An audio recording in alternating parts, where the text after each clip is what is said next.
Temple architecture, मंदिर स्थापत्य, थोड़ा सा पहले से लेकर आज हम लोग उसको कंटिन्यू करते हैं।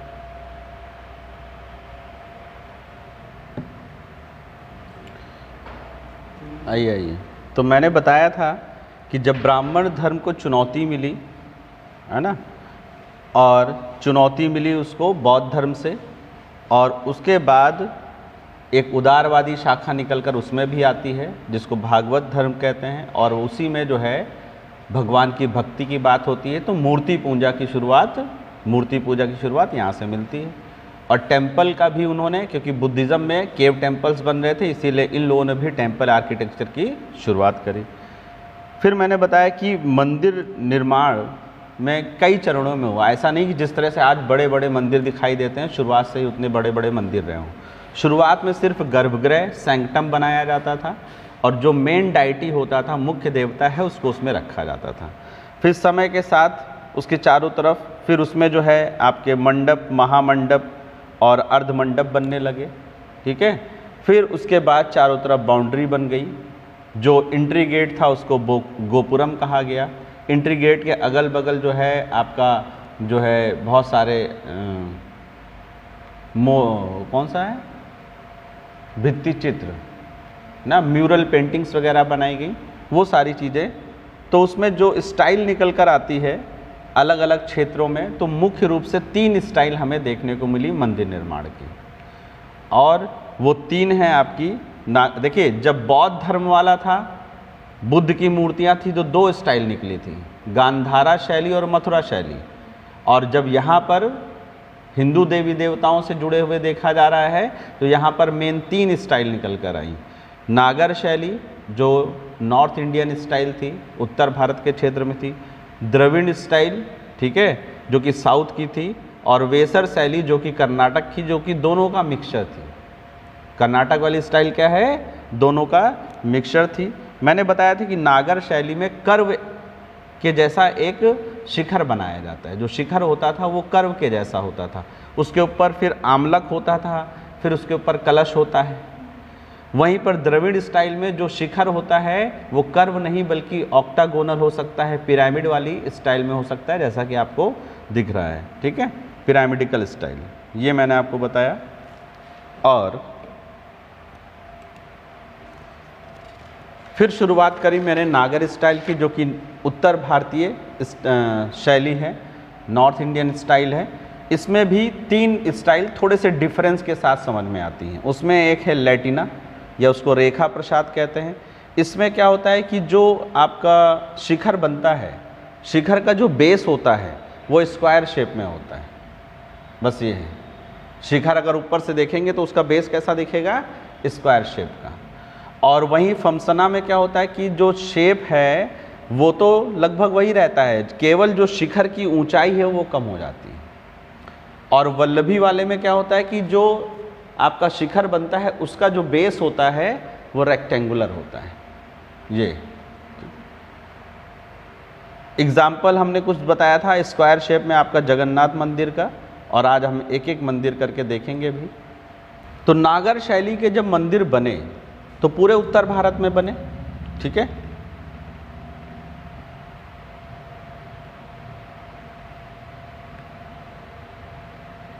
नागर शैली के जब मंदिर बने तो पूरे उत्तर भारत में बन रहे हैं आपका, ये समझ लीजिए ऊपर वाला नॉर्थ इंडिया है आपका, ठीक है, ऐसे ही मैंने बना दिया।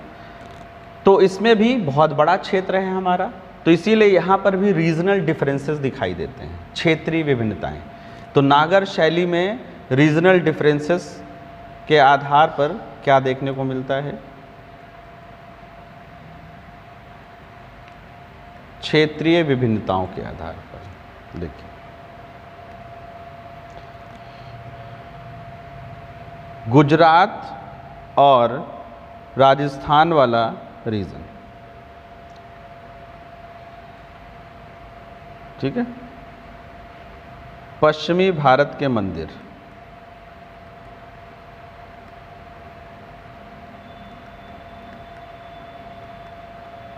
जी, ठीक है। उसके बाद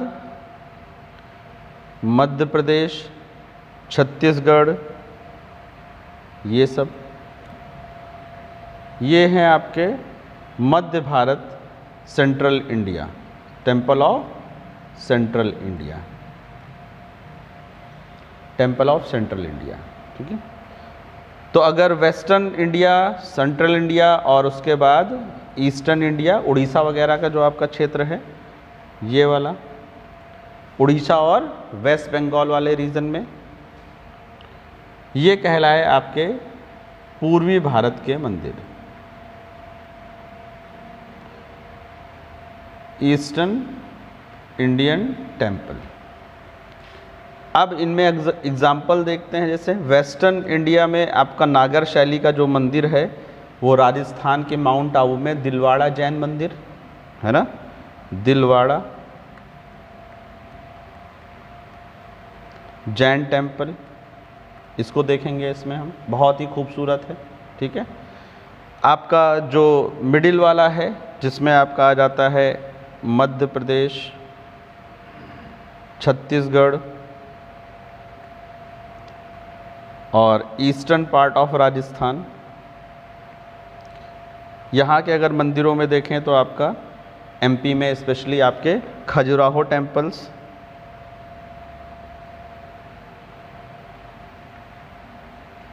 खजुराहो के मंदिर, ठीक है, खजुराहो टेम्पल्स, इनकी सबसे बड़ी खूबी क्या है कि ये पंचायतन स्टाइल में बने हैं। एक मुख्य देवता का मंदिर है और 4 कोनों पर और मंदिर मिलेंगे, तो 5 हो गए टोटल मंदिर, इसको पंचायतन स्टाइल बोलते हैं। ठीक है, और इसके अलावा यहाँ पर जो शिखर हैं वो एक नहीं मिलेंगे, एक मेन शिखर होगा, उसके बगल बगल में बहुत सारे छोटे छोटे और भी शिखर बनाए जाएंगे, उसको उरु श्रृंग कहते हैं। तो मल्टीपल शिखर वाला आपका यहाँ पर दिखता है, जैसे खजुराहो टेम्पल। ठीक है ना, इसकी खूबी क्या है मल्टीपल शिखर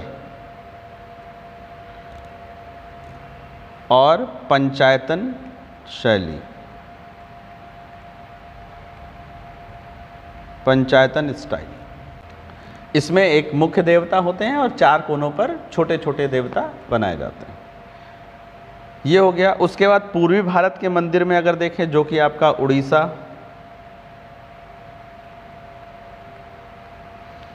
बंगाल और असम,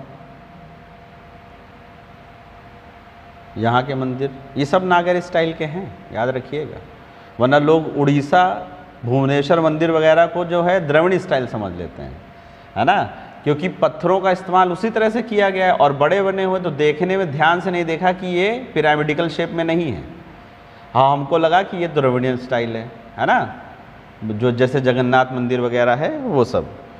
तो इसका एग्जाम्पल है आपका जगन्नाथ टेम्पल, है ना, मैं तो गया था इसमें घूमने। जगन्नाथ टेम्पल क्या है, इसका जो शिखर है उसका बेस स्क्वायर शेप है, यानी ये लैटिना स्टाइल है, जो पीछे मैंने बताया था उसी का एग्जाम्पल। जगन्नाथ है, कोणार्क का सन टेम्पल, सूर्य मंदिर, जहाँ पे अब पूजा नहीं होती क्योंकि इसका गर्भगृह जो है टूट गया है। ठीक है, किसी कारण से इसका गर्भगृह टूट गया, तो इसीलिए यहाँ घूमने को बहुत आसानी से, जैसे आप जगन्नाथ मंदिर जाएंगे तो वहाँ पूजा वाला रहेगा, अंदर जाएंगे, लेकिन जब आप सन टेम्पल घूमने जाएंगे तो वहाँ पूजा वूजा नहीं होती, सब लोग अंदर से लेके बाहर तक घूमते रहते हैं। उसकी वजह क्या है, क्योंकि गर्भगृह टूट गया है तो इसीलिए वहाँ पूजा नहीं होती है दोनों जगह, है ना जी। अभी इनको एक एक करके हम देखेंगे। पहले देखते हैं कि जो नागर स्टाइल के टेम्पल होते थे उनकी सजावट के लिए ये लोग क्या करते थे।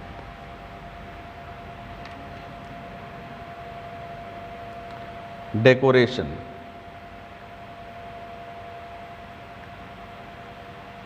नागर शैली में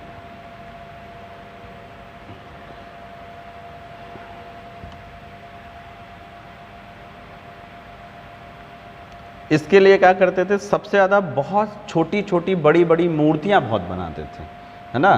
तो लार्ज नंबर ऑफ आइडल्स, मूर्तियां बहुत बनाते हैं, मिलती हैं यहाँ पर आपको, ठीक है, चाहे दीवारों पे बनी हो, चाहे जिस पे, है ना, छोटी छोटी मूर्तियाँ, उस तरीके मूर्ति टाइप का बहुत इसमें मिलेगा आपको। इसमें वो डिज़ाइंस नहीं मिलेगी, इसमें हमेशा कोई ना कोई मूर्ति बनी हुई किसी भगवान की, किसी भगवान के रिलेटिव्स की मूर्तियाँ बनी हुई मिलती हैं। उन मूर्तियों में आपको यक्ष, यक्षिणी, ठीक है, एंट्री गेट जहाँ पर होगा वहाँ पर गंगा यमुना को एक देवी के रूप में, है ना, रिवर, नदी देवी के रूप में गंगा यमुना, वही है इस वाले रीजन में, गंगा यमुनी तहजीब है यहाँ पर, है ना।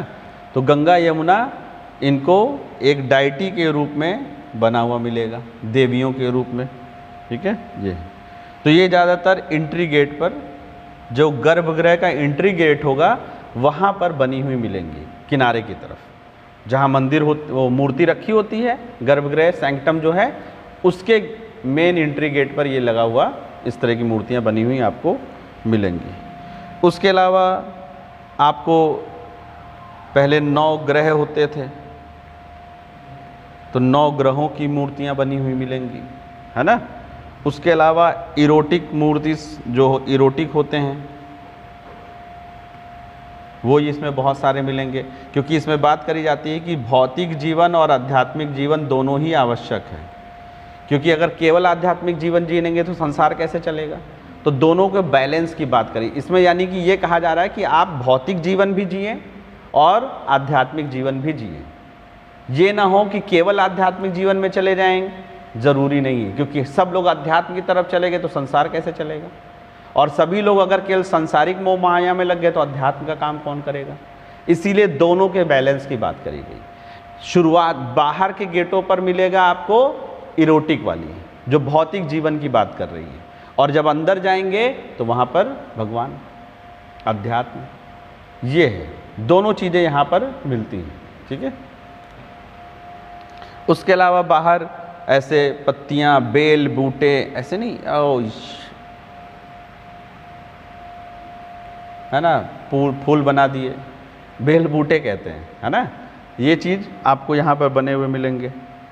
और जो शिखर होगा,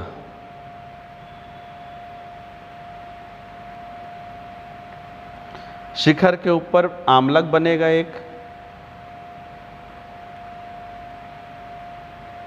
और उस पर होगा कलश, एक आमलक बनेगा और उसके ऊपर कलश। इस तरह से इसको डेकोरेट किया जाता है। तो एक एक करके हम लोग अब मंदिरों को देखते हैं, ठीक है। तो शुरुआत करते हैं सेंट्रल इंडिया से। वेस्टर्न इंडिया की बजाय हम लोग कहाँ से शुरुआत करते हैं? नागर में सेंट्रल इंडिया के जो टेम्पल्स हैं।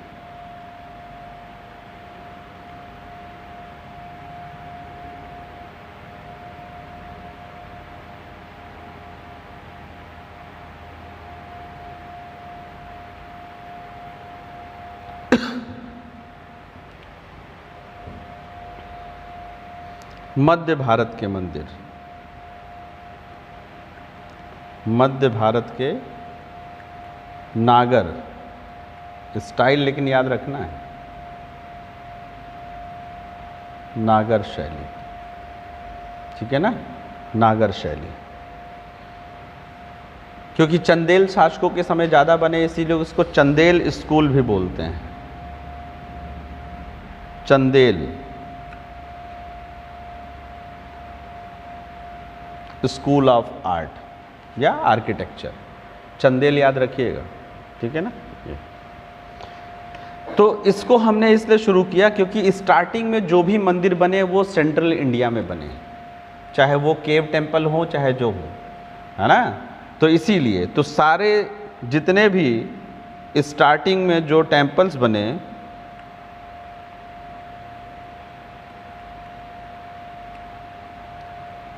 वो सभी के सभी सेंट्रल इंडिया में बने, मध्य भारत में इनका निर्माण हुआ, ठीक है।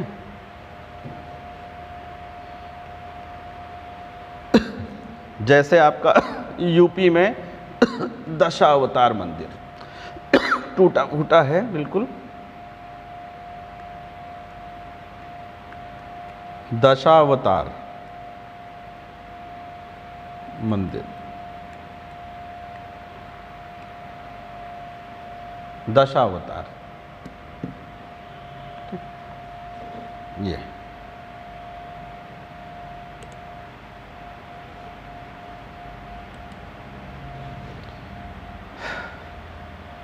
कल फिर जाके ढूंढा तो पिछली बार पढ़ाते समय सारे मंदिर मैंने जो है सेव करके रख लिए थे।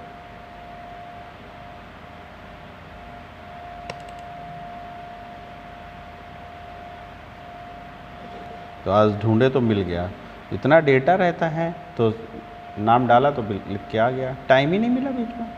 हालात ये देखिए, ये है यूपी में देवगढ़ में बेतवा नदी के किनारे दशावतार मंदिर। ये बना पंचायतन शैली में, लेकिन जो किनारे के 4 मंदिर हैं वो धंसे हुए हैं, खुदाई में मिले, ठीक है ना। ये है दशावतार।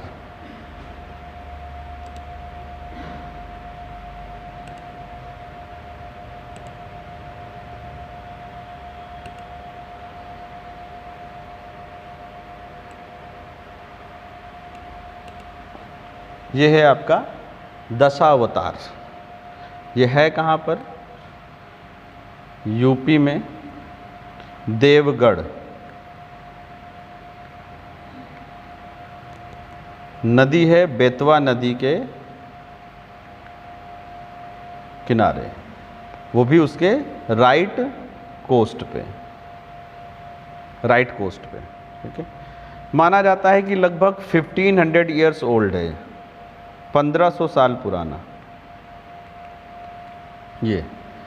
और ये बना है गुप्ता पीरियड में, गुप्त काल में।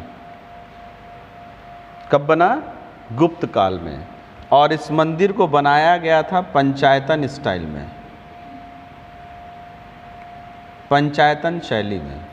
यानी इसके इधर पर भी मंदिर हैं, देखिए एक मिला भी है, ये छोटा सा, इधर पर, इधर पर, इधर पर, चारों तरफ छोटे मंदिर खुदाई में मिले हैं, टूटे फूटी अवस्था में उनकी नींव मिली है ना।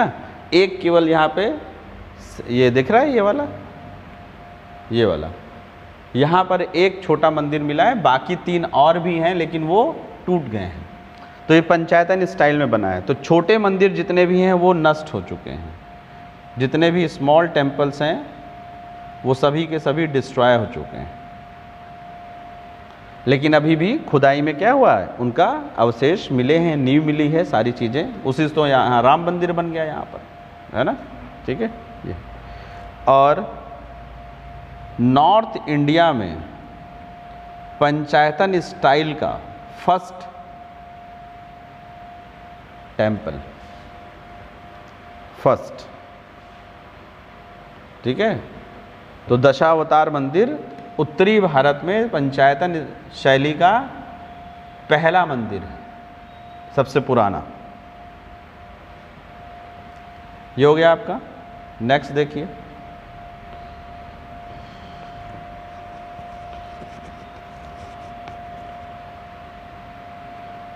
जो आपका एमपी है, मध्य प्रदेश, वहां पर है खजुराहो। खजुराहो ये छतरपुर डिस्ट्रिक्ट में है, छतरपुर जिला, छतरपुर डिस्ट्रिक्ट में है।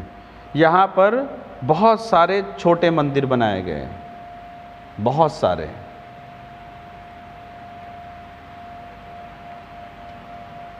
और ज़्यादातर मंदिर बने हैं चंदेल राजवंश के समय, इसीलिए इसको चंदेला स्कूल कहा जाता है ना। मध्य भारत वालों को क्या कहा जाता है? चंदेल स्कूल कहा जाता है, क्योंकि जो एमपी के खजुराहो में जितने भी छोटे मंदिर हैं मैक्सिमम जो है चंदेल डायनेस्टी के समय बने हैं, चंदेल राजाओं ने इसको बनवाया है, ठीक है। जैसे कि आपका लक्ष्मण मंदिर,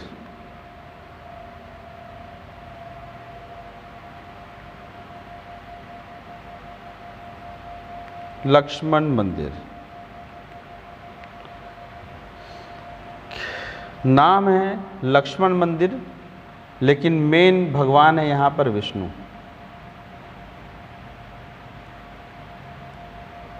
ठीक है ना ये, और इसको बनवाया था, यह है आपका लक्ष्मण मंदिर।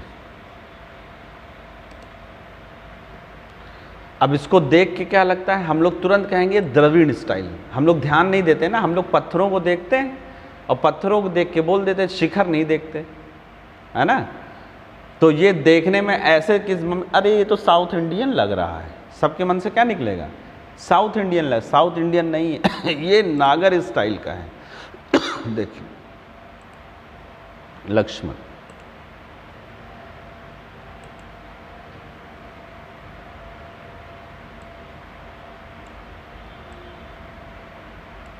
ये है आपका लक्ष्मण मंदिर। ठीक है, तो विष्णु भगवान को समर्पित है ये आपका। ठीक है, और चंदेल राजा, चंदेल शासक, चंदेल रूलर, नाम था राजा धंग। धंग इन्होंने 954 AD ईस्वी, तो ये पूछा जाएगा किसने बनवाया था, है ना।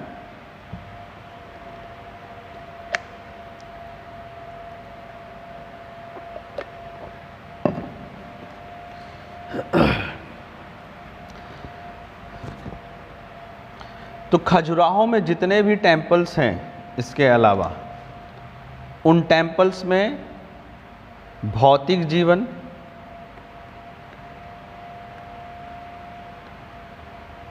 और आध्यात्मिक जीवन, स्पिरिचुअल लाइफ, मटेरियलिस्टिक लाइफ, दोनों की ही मूर्तियां बनी हुई हैं।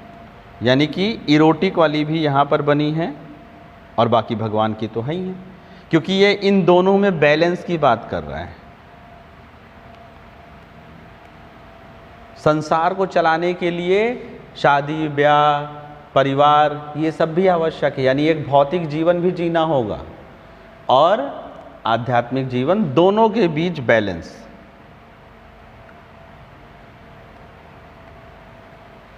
दोनों के बीच बैलेंस की बात करते हैं।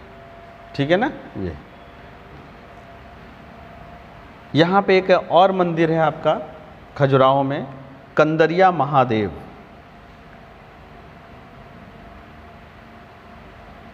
सब खजुराहो के हैं। कंदरिया महादेव नाम से ही पता चल रहा है शिव टेम्पल होगा। ठीक है ना, शिव टेम्पल, ये देख लीजिए कंदरिया महादेव।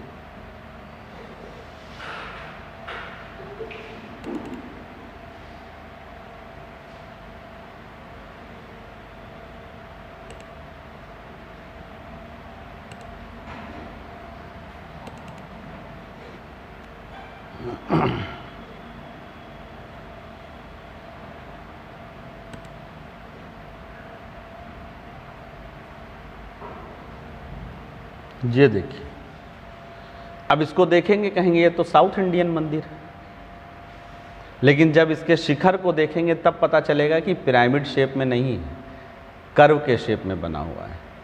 तब हम जानेंगे कि ये नॉर्थ इंडियन टेम्पल है। अभी तक नहीं था ना ये चीज़ पता, यही सब है ना। तो देखने में कैसा लग रहा है, साउथ इंडियन, लेकिन इसका जब शिखर देखिए तो कैसा है, ऐसे कर्व के जैसा है। ठीक है, पिरामिडिकल शेप में। तो ये है आपका कंदरिया महादेव। तो खजुराहो में जितने भी टेम्पल्स हैं उनकी कुछ खूबियां हैं, सभी के सभी प्लेटफॉर्म पे बनाए गए हैं। एक चबूतरा बनाया गया है। ठीक है, ये देखिए, पहले एक प्लेटफॉर्म है ऊंचा सा, सीढ़ियों से चढ़ के ऊपर जाएंगे और फिर मंदिर बना है। तो सबसे बड़ी यहाँ की कुछ खूबियाँ हैं खजुराहो के मंदिरों की। तो कंदरिया महादेव किसका है, शिव। और बाकी जितने भी खजुराहो टेम्पल्स हैं उनकी कुछ विशेषताएं, सभी एक ऊंचे प्लेटफॉर्म पे बनाए गए हैं।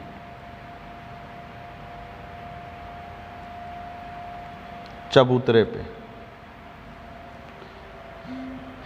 और मंदिर में सभी कंपोनेंट मिलेंगे आपको, सभी घटक मिलेंगे। सैंक्टम गर्भगृह, महामंडप, मंडप, अर्धमंडप, सब मिलेगा, ठीक है ना। लेकिन इनकी खूबी ये रहेगी कि ये तीनों चीज़ें आपस में इतनी जुड़ी हुई रहेंगी कि लगेगा ही नहीं कि ये अलग स्ट्रक्चर है। यानी महामंडप भी है, मंडप भी, लेकिन बिल्कुल एक दूसरे से सटे हुए, थोड़ा सा भी गैप नहीं है, दूरी नहीं है। देखिए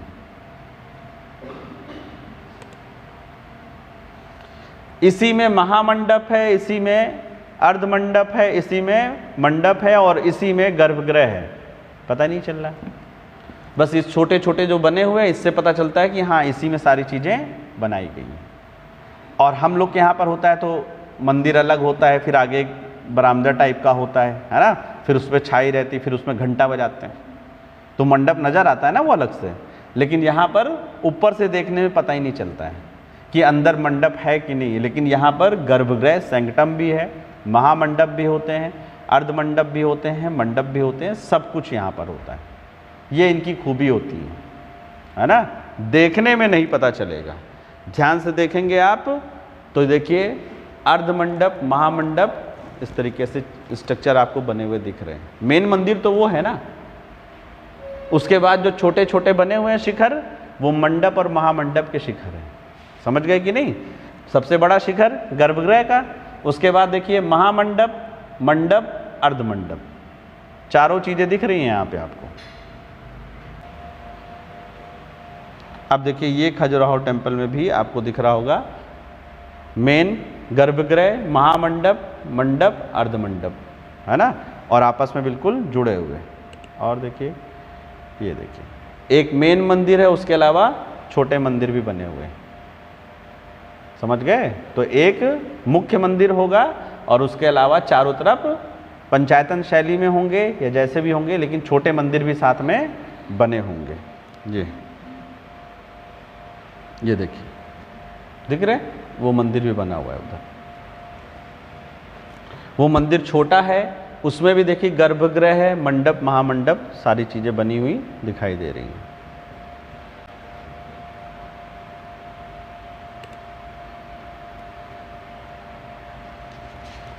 ये सेंट्रल इंडिया के खजुराहो के मंदिर। अब जो इसके बाद बने वो बने आपके उड़ीसा वाले क्षेत्र में, इसीलिए अगले हम रीजन में जाएंगे नागर स्टाइल में, पूर्वी भारत के मंदिर।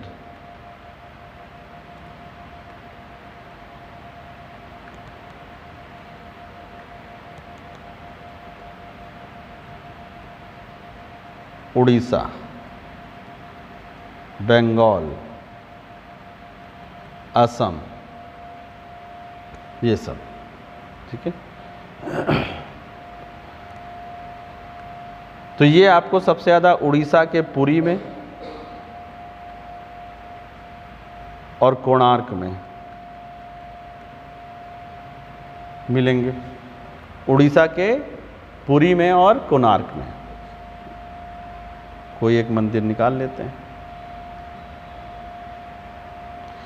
यहाँ पर जो मंदिर के शिखर होते हैं उनको देउल कहा जाता है।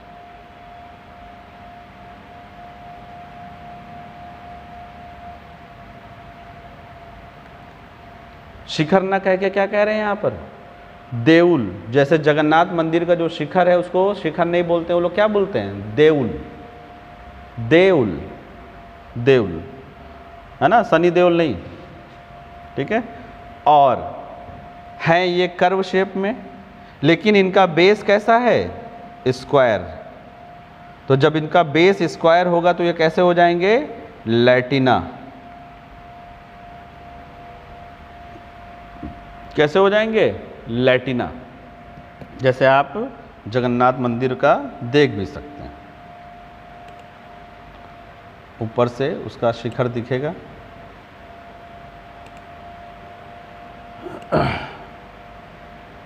जगन्नाथ,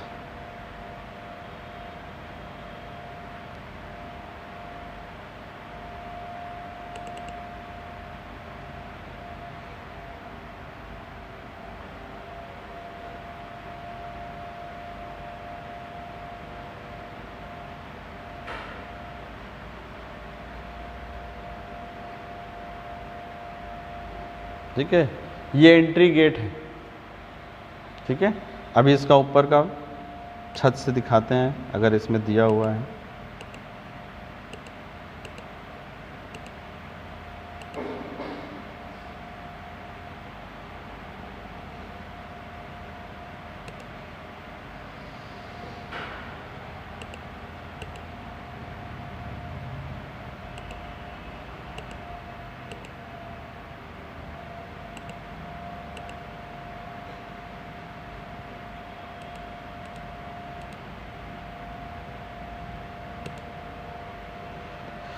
ये चारों दीवारें बराबर है जिसके ऊपर शिखर बना हुआ है।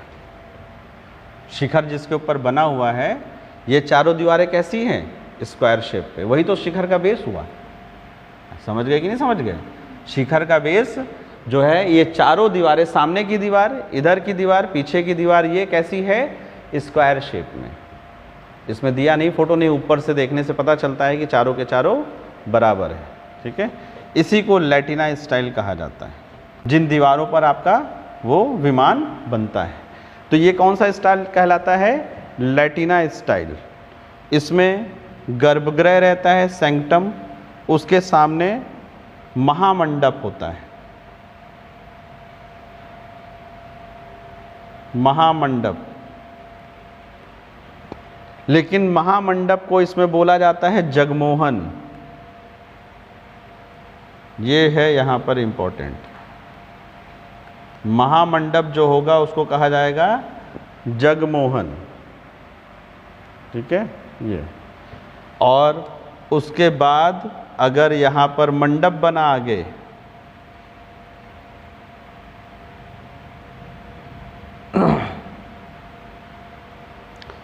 यहाँ पर बनाते हैं,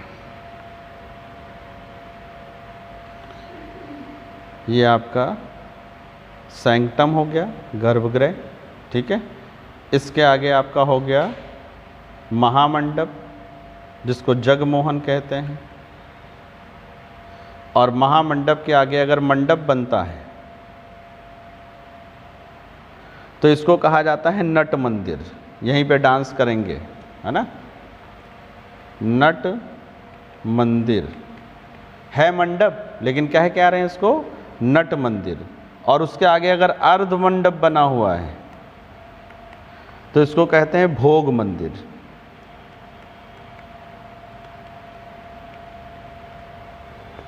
तो सबसे पहले गर्भगृह, फिर जगमोहन, फिर नट मंदिर, फिर भोग मंदिर। वहाँ पर ये कहा जाता है। जैसे वहाँ पर जो शिखर होता है उसको देउल कहा जाता है ना? तो गर्भगृह में मूर्ति होगी, मूर्ति के आगे होगा जगमोहन, जगमोहन के आगे होगा नट मंदिर, नट मंदिर के आगे होगा भोग मंदिर। इस तरीके से आपका पूर्वी भारत के मंदिर बने हैं, याद रखिएगा। ठीक है, 3 मेन प्रसिद्ध मंदिर, सन टेम्पल, जगन्नाथ और लिंगराज। तीनों देखिए 3 फेमस हैं आपके। कोणार्क का सन टेम्पल, सूर्य मंदिर,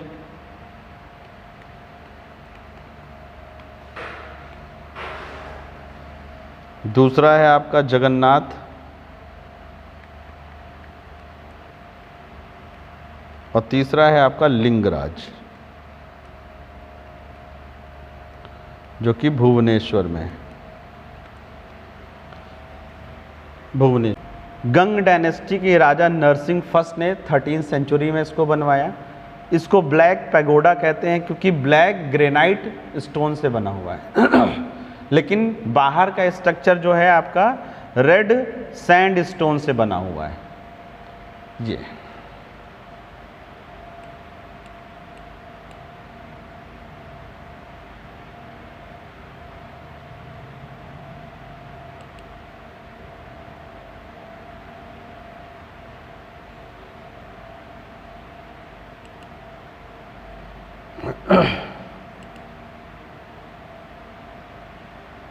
अरे क्या बात है, हैंग क्यों किया हुआ है?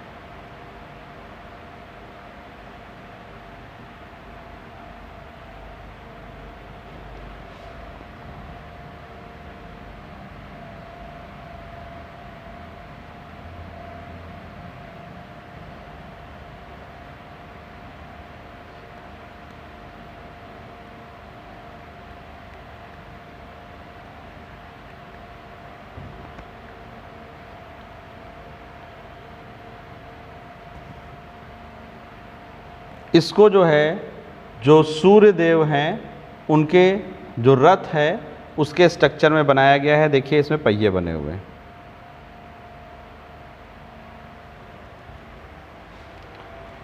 एक्चुअली में ये पहिए नहीं बल्कि सन क्लॉक है, सूर्य घड़ी। जिस समय जितना बज रहा होता है उसके उस पर उतनी ही परछाई वहाँ पर उसमें पड़ रही होती है। तो इसको किस तरह से बनाया गया है? सूर्य देवता के रथ के रूप में इसको बनाया गया है, और जिसमें कि 7 घोड़े बने हैं, इसमें 7 हॉर्स और 12 pair of wheel, total 24 wheels बने हैं, जो कि एक सोलर वॉच है। जो व्हील्स हैं वो क्या है इसमें? सोलर वॉच के रूप में, सूर्य घड़ी के रूप में।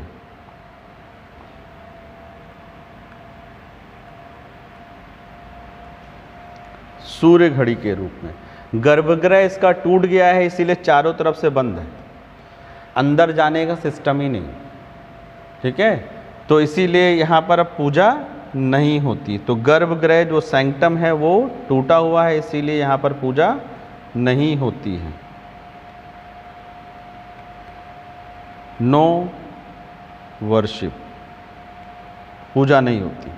ठीक है। 1984 में सन टेम्पल को यूनेस्को ने वर्ल्ड हेरिटेज साइट में डाल दिया, विश्व धरोहर की सूची में डाल दिया। 1984 में डाला गया है। ठीक है, इसीलिए हम लोग यहाँ पे गए तो यहाँ पूजा वूजा वाला कुछ नहीं था, एक टूरिस्ट प्लेस की तरीके है, चारों तरफ बैठिए, पेड़ लगे हुए हैं और सारी चीज़ें यहाँ पर हैं। ठीक है, लेकिन ये बहुत बड़ी बड़े पहिए हैं, देख रहे हैं यहाँ सामने खड़े हुए हैं लोग, वो पहिया दिख रहा है कितना बड़ा सा है ना। तो सूर्य देवता के रथ के रूप में इसको 12 जोड़ी पहियों के रूप में बनाया गया है, जो कि सन या सोलर वॉच के रूप में आपको मिलेंगी। अगला है आपका जगन्नाथ मंदिर, जो कि पुरी में है। ठीक है, तो जगन्नाथ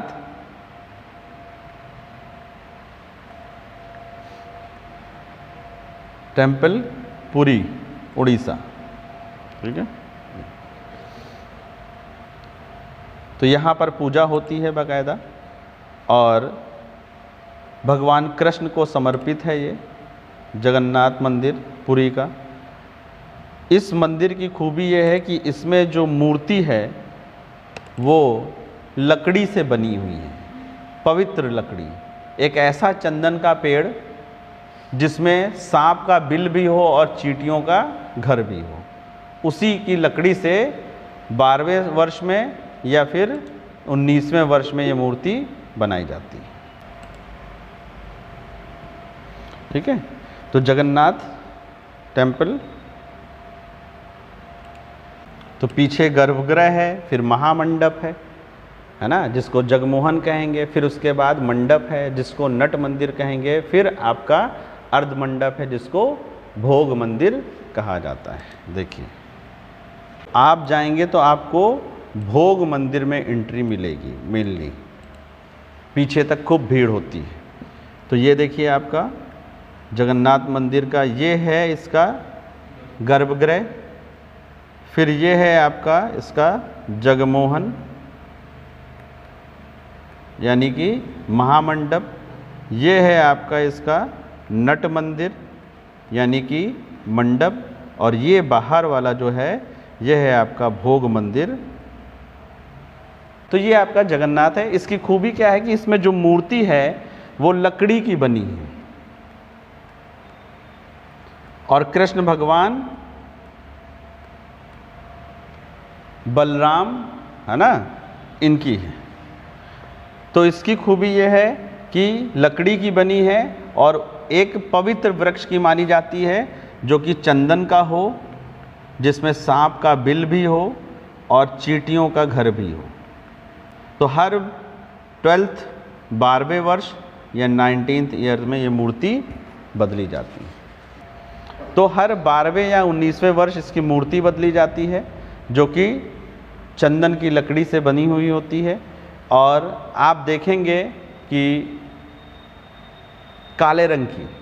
तो माना जाता है जब कृष्ण को तीर लगता है, उनकी डेथ हो जाती है, तो समंदर में बहते हुए किनारे आते हैं तो उनका शरीर काला पड़ चुका होता है और फिर उनको यहाँ पर वही चीज़, इसमें स्टोरी जो यहाँ पे बनाई गई है ना, वही वाली है यहाँ पर। तो जो ये टेम्पल है आपका जगन्नाथ वाला, इसको बनवाना शुरू किया था 12th सेंचुरी में, 12वीं शताब्दी में।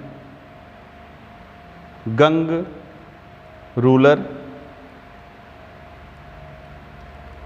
अनंतवर्मन चोंडगंगदेव, नाम है अनंतवर्मन चोंडगंगदेव।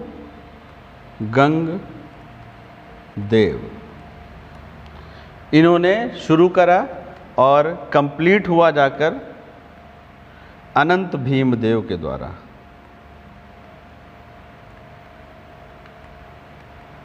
समय लगता है ना अनंत भीमदेव के द्वारा, ठीक है। इसको वाइट पैगोडा कहा जाता है।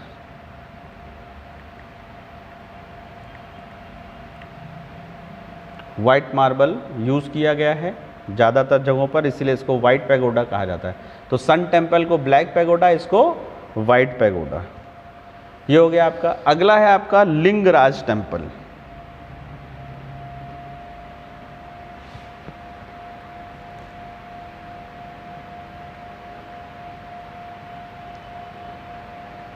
लिंगराज, ये आपका उड़ीसा की कैपिटल भुवनेश्वर में है। लिंगराज, ये है आपका लिंगराज टेम्पल।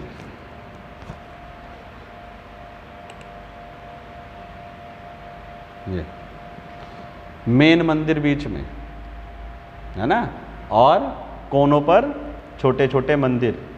और ये द्रविड़ स्टाइल नहीं है, इसका जो शिखर है वो कर्वेचर है, इसीलिए ये आपकी नागर स्टाइल का मंदिर है, याद रखिएगा। ये है आपका लिंगराज टेम्पल। इसके बारे में देखिए,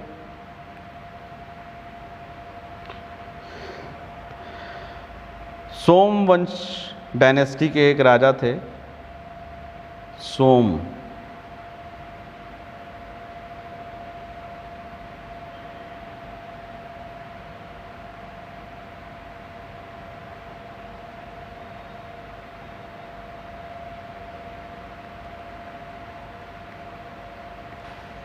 नाम था उनका ययाति केसरी, ययाति केसरी,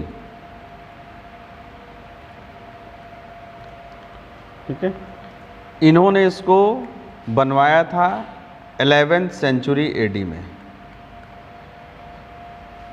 लेकिन प्रेजेंट टाइम में ये जो इतना बड़ा और दिखाई देता है, इसको 100 साल के बाद 12th सेंचुरी एडी में, 12वीं शताब्दी में कंप्लीट हुआ। आगे आने वाले राजाओं ने इसको कंप्लीट करवाया।